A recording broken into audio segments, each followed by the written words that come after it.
Non, non, ça va. Gefällt mir doch, das ist gut hier.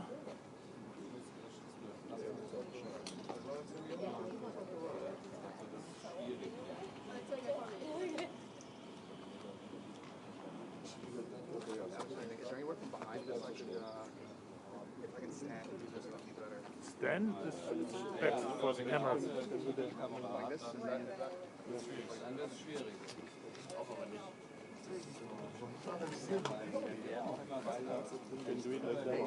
I'll do it. Yeah?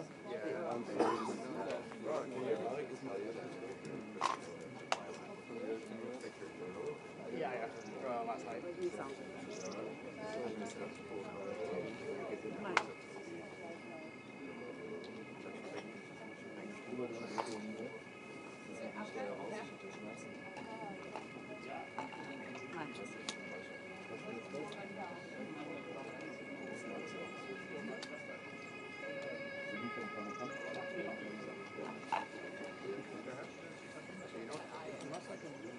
Ce qui est chiant, c'est que je peux pas monter 3 fois.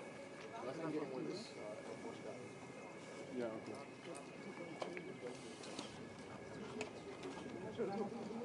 C'est quoi?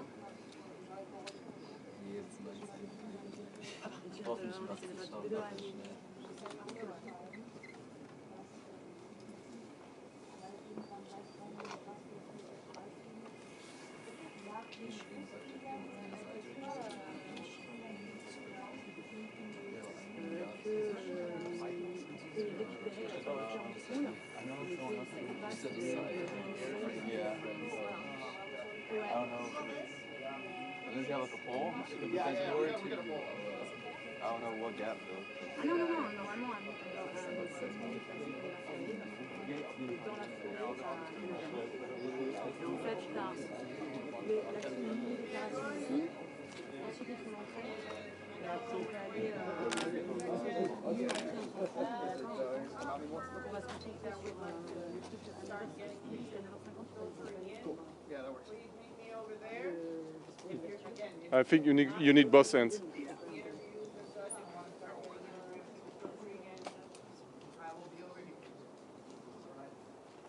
I'm going to need to have this clear. And as close to the rope as you can, please. Yep. Enough space for him to...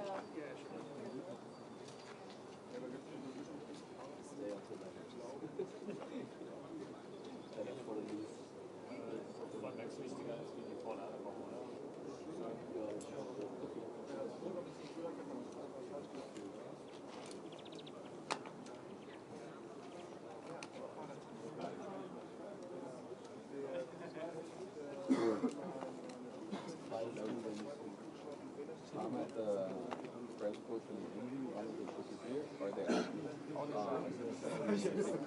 Pictures of like the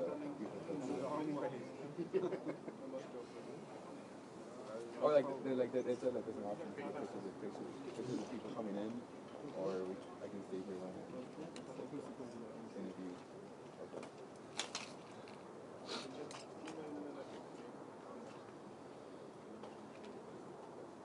Sorry, you cut off. Okay, perfect. All right.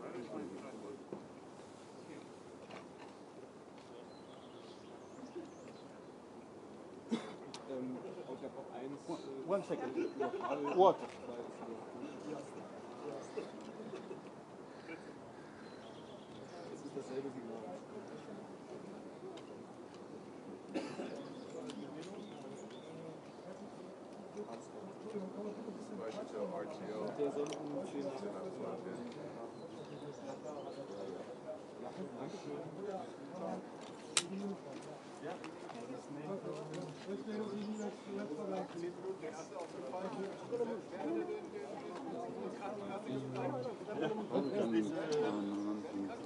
What is your frequency? 6 to 100. Yeah, we can do. If it's the same, we can do. I have 603, so we are very close. Wait, no. 6, maybe. Over there.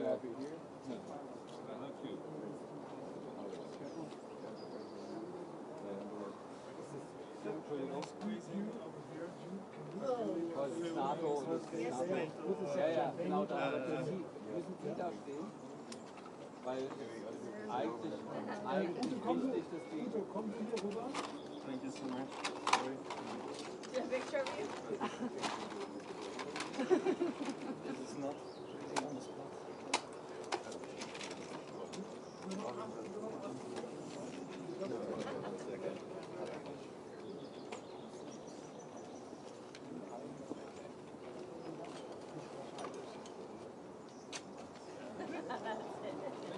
Nice to see you.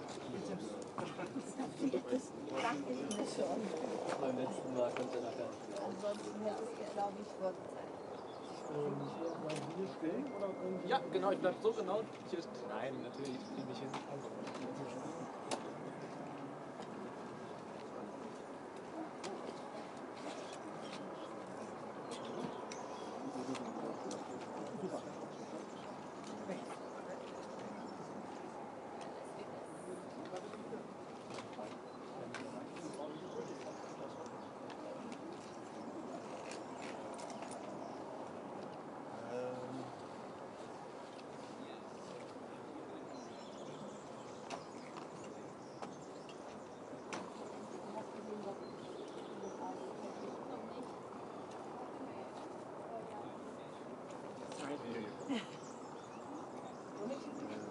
Kun jij eens even gaan staan?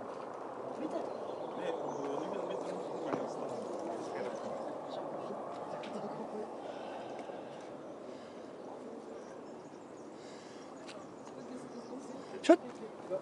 Ah, non. Est-ce que je peux mettre? C'est gré? Vas-y.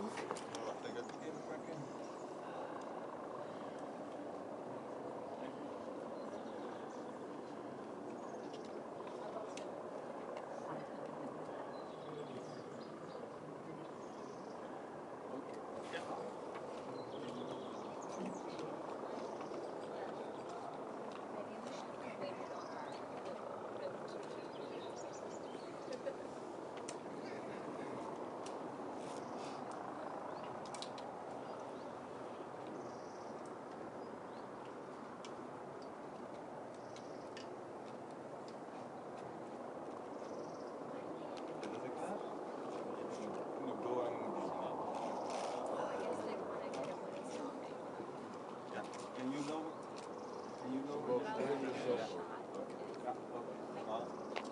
One is here, one is here.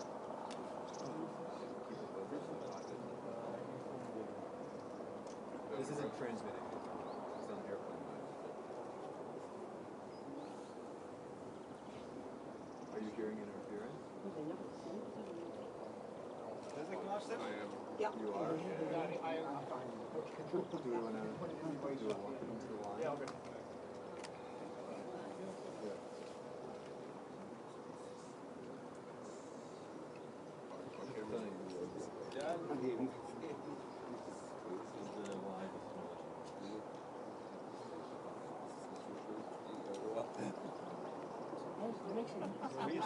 He's coming. Be prepared.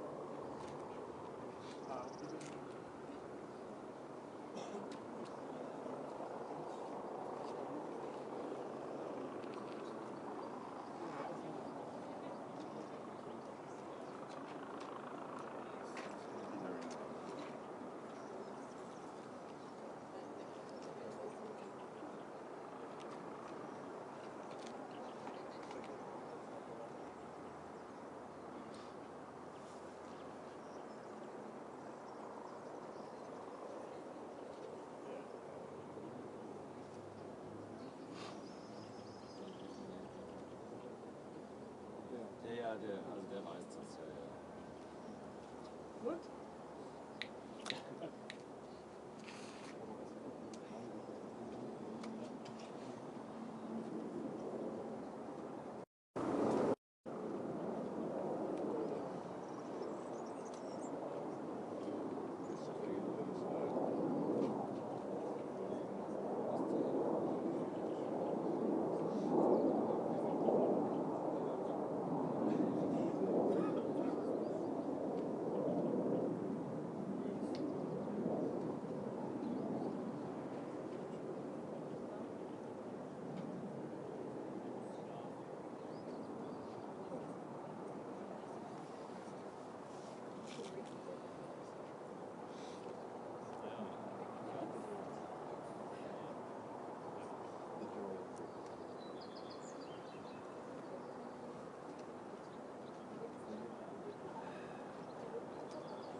Good morning. I look forward to meet with NATO defense ministers and ministers from partner countries at the Ukraine contact group led by the United States, and we will discuss how to sustain and step up our support for Ukraine.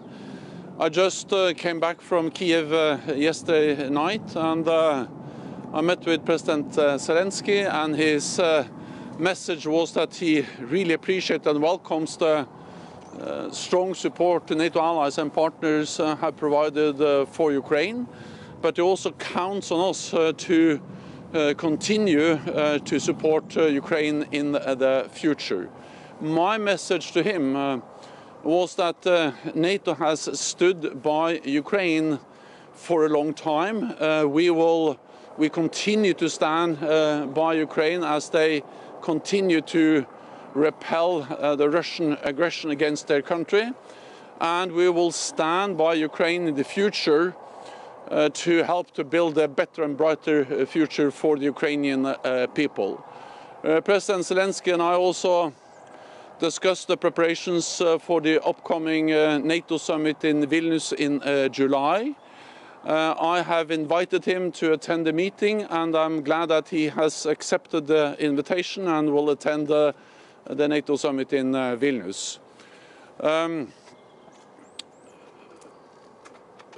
We discussed the preparations, and I highlighted that there are at least two issues that will be important for Ukraine. One is that I expect NATO allies at the summit to recommit to support Ukraine for as long as it takes, with substantial military support to ensure that Ukraine prevails as a sovereign independent nation in Europe. And I also expect the NATO allies to agree a multi-year program to help Ukraine transition from Soviet-era equipment standards, doctrines to NATO standards and doctrines, and to ensure full interoperability between Ukrainian forces and NATO forces. So I'm looking for the meeting now, and I'm ready to answer your questions. Does it mean that Ukraine gets the roadmap of accession? Because a lot of Ukrainian officials, they said that one condition of participants of Zelensky is roadmap.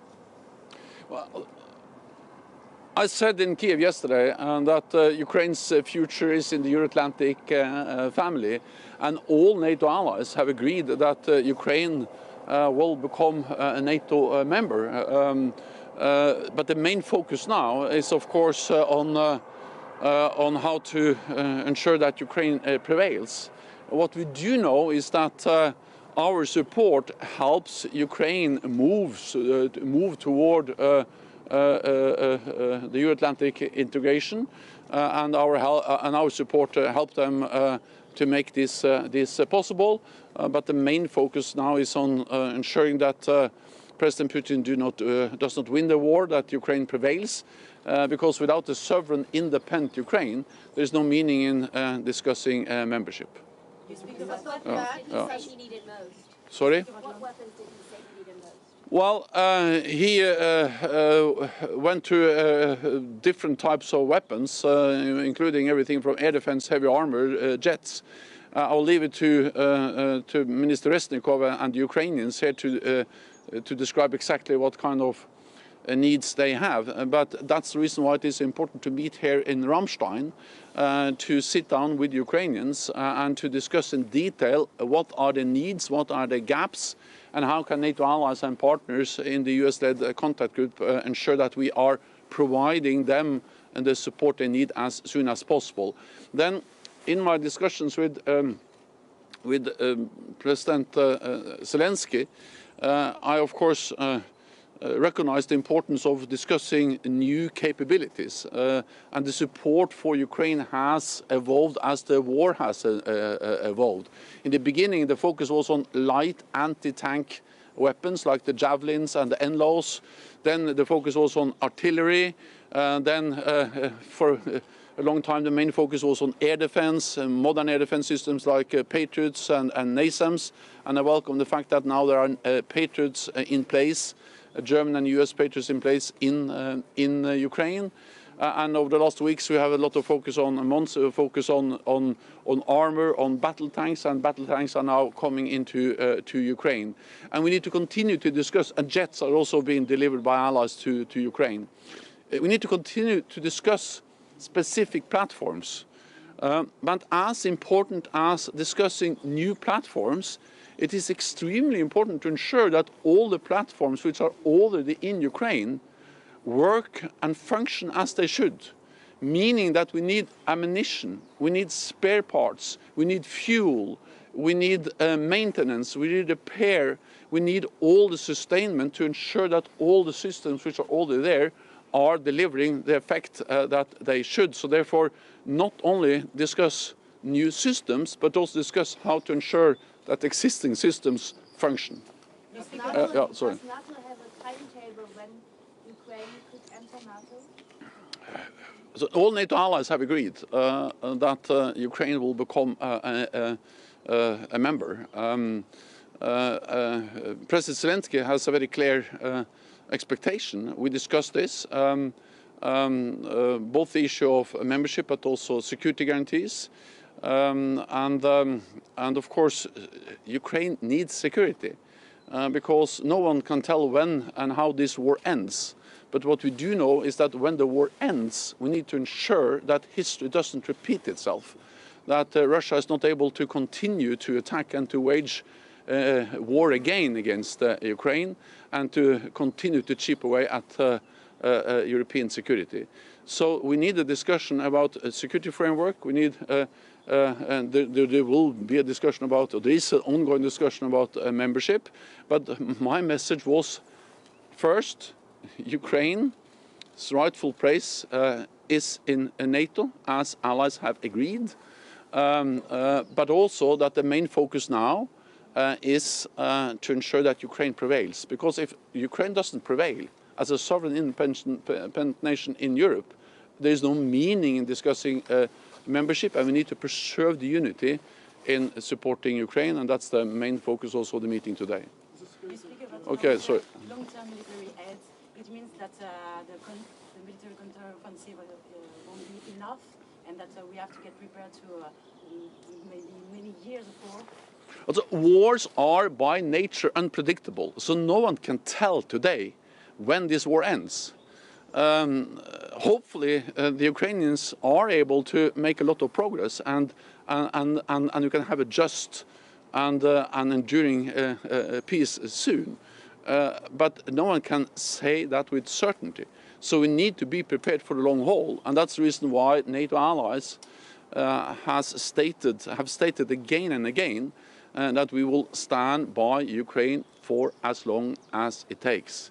But the other reason why we need a kind of long-term perspective is that even, or also after the war ends, we need to support Ukraine. Because we need to ensure that Ukraine has the military strength, the capabilities, the deterrence to prevent new attacks. Because you have to remember that the war didn't start in February last year. The war started in 2014 when Russia illegally annexed Crimea, and when Russia for the first time moved into eastern Donbass. And then we had a full-scale invasion in February. So when the war ends, we need to ensure that it really ends and that it's enduring peace. And to ensure that, we also need a long-term engagement, relationship with Ukraine. And that's the reason why we also look at the more multi-year program package from NATO to help to ensure full interoperability with Ukrainian forces. Okay, yeah. I'm just wondering about, they say that today there's a meeting for the tanks group or something like this today. And all the information that we got, that the tanks is 14, 7, something like this. Is that enough for Ukraine to win in this war? And the other question is, do you think Ukraine can win in this war alone? I mean, just weapons. Yes, I absolutely believe that, and not least because we have seen the courage, the skills, the determination of the Ukrainian armed forces. President Putin made several big mistakes, strategic mistakes, when he invaded Ukraine. The first was to totally underestimate the strength of the Ukrainian armed forces. He thought that he was going to control Ukraine within weeks and take Kiev within days. Then he totally underestimated NATO allies and our partners in our resolve to support Ukraine.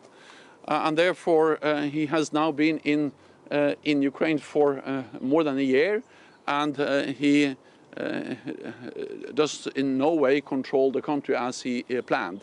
And Ukrainians have been able to push back the Russian forces around Kiev. I was in Bucha yesterday, and of course that was a city that was controlled by Russian forces in the beginning of the war, liberated by the Ukrainian armed forces after a month. The Ukrainian forces pushed back the Russian forces in the east around Kharkiv, and then in the south around Kherson, and we are now helping them to liberate more land by providing more advanced systems.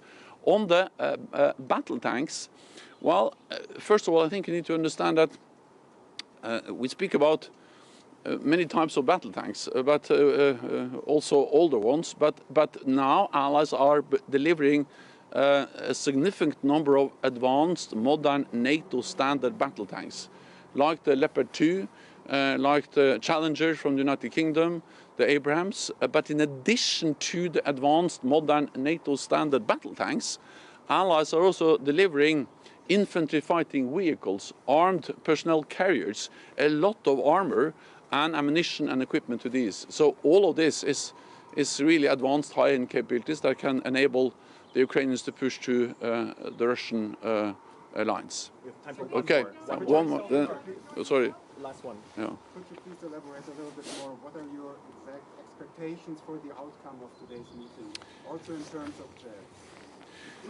So first of all, I would like to commend the United States for leading and convening this group, the Defense Contact Group for Ukraine, and also for Germany to hosting it, and to Minister Peterius. I expect that at this meeting, NATO allies, partners will announce additional support. And again, not only new platforms, but also to sustain the existing platforms. Just to have the battle tanks, you need an enormous amount of ammunition, fuel, trailers to be able to move heavy equipment like battle tanks, recovery vehicles. So I think sometimes we underestimate all the logistics that have to be in place just to have operational battle tanks capabilities. So maybe it sounds a bit more boring, but the logistics is extremely important. This is now a battle of attrition, and a battle of attrition becomes a war of logistics. So therefore I welcome all the announcements. I expect that will come later today. We already had some announcements. Netherlands and Denmark have announced that they will deliver 14 more Leopard battle tanks. The US announced more missiles, ammunition for HIMARS, more than 300 million extra US dollars announced yesterday, and all other allies and partners are announcing more. On jets, well, allies have delivered. Poland, Slovakia has delivered MiG-29s. There is an ongoing discussion about also other types of jets. I will leave that to the meeting here, and also the ongoing discussion among allies and partners. We need to constantly assess, constantly consult, but again, not only about new platforms, but also sustaining all the platforms you have. Thank you so much. Thank you.